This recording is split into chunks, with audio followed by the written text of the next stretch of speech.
What's up, Team Insanity? Insect Insanity back with another specimen. So the last insect I showed you was a superb green cicada.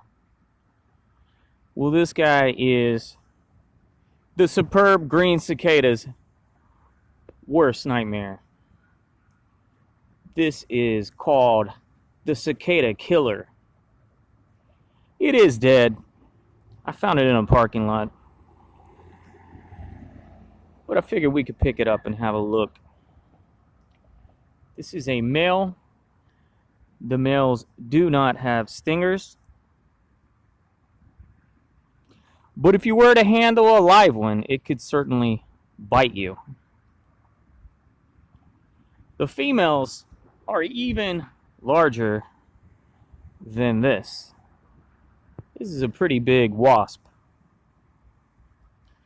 But the females are even bigger, and they will catch cicadas, sting them to paralyze them, and then put them in their nest. They're digger wasps.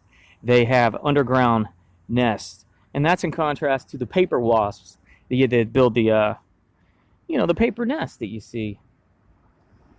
The cicada killer is also called the cicada hawk.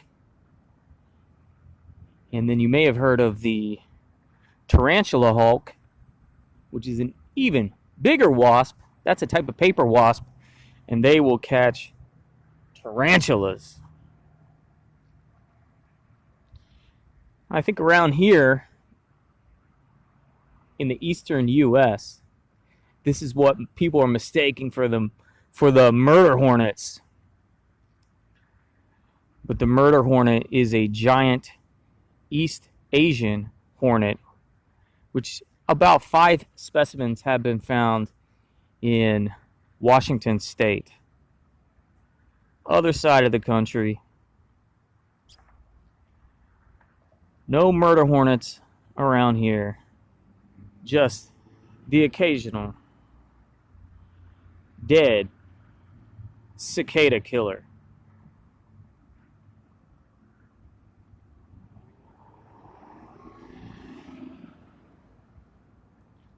Alright, well, I'm 20 Insanity, Insect Insanity. Thanks for checking it out. Thumbs up, bye.